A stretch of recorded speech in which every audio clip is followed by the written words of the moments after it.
It's been 10 years since Darkwing Duck defeated Negaduck, hung up his superhero mantle, and took on the challenge of just being Drake Mallard, a devoted dad trying to get his daughter Goslin through her teenage years.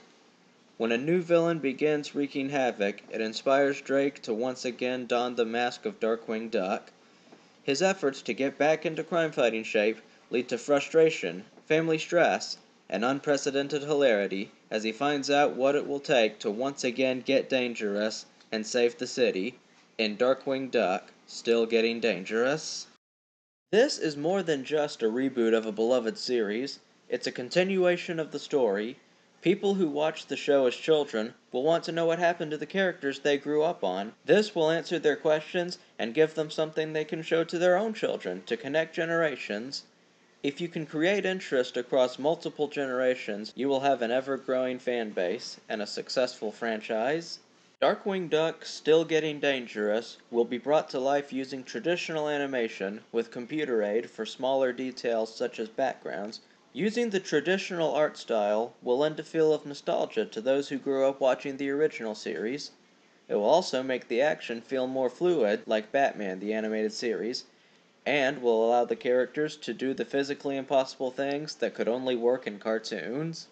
This production will need a full staff. In the sound department, we'll need designers, editors, composers, recording staff, voice actors, and voice coaches.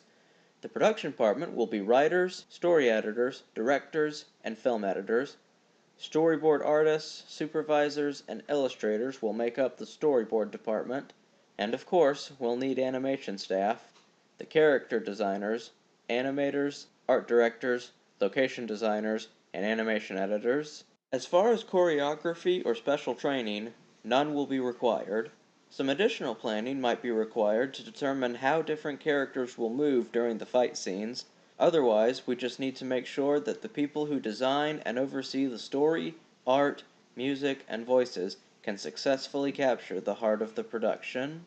The animation graphics and video will be done using Toon Boom software to create 2D content by scanning, drawing directly into the software, or creating cutout puppets and animating them digitally, as well as making 3D models of background objects to give a reference in 2D animation.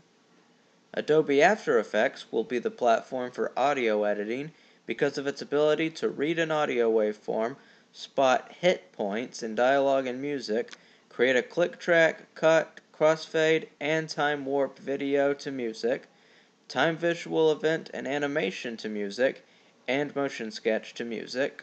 Since this is an animated film, there is no need to worry about locations or sound stages to film on.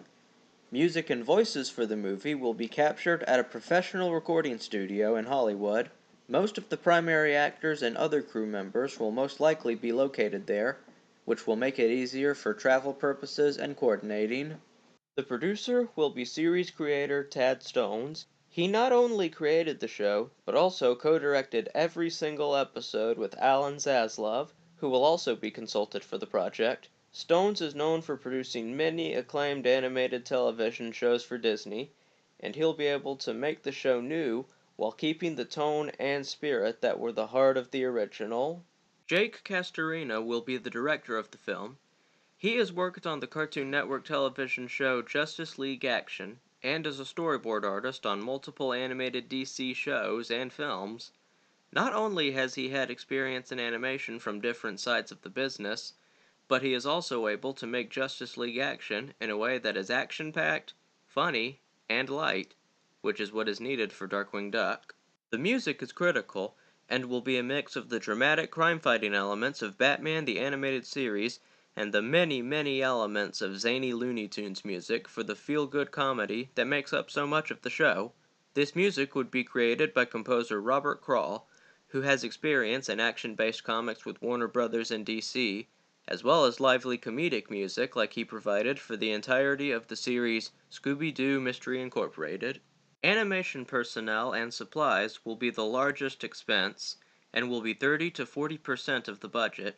Illustrating and storyboarding will consist of many illustrators, supervisors, and all of the materials they need. For casting and recording, fees will include actors and actresses voicing the characters, the people directing and coaching them, studio costs, and other various items.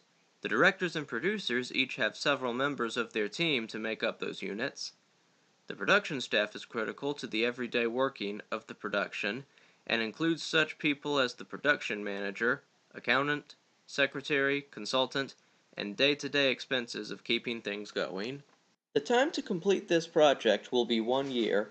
Script writing, meeting with all units, casting a vision, and brainstorming will be the first month. Recording voices will be at least 2 weeks. Concept art will be a 2-week process, with storyboarding the film to the director's vision taking a month. Illustrating the design, characters, and small details will be 2 months, with another 5 for complete animation of every frame. Sound design will be another month, with a final month for finishing all post-production, so in a year, we should be ready to have Darkwing Duck back out fighting crime for a new generation of dedicated viewers.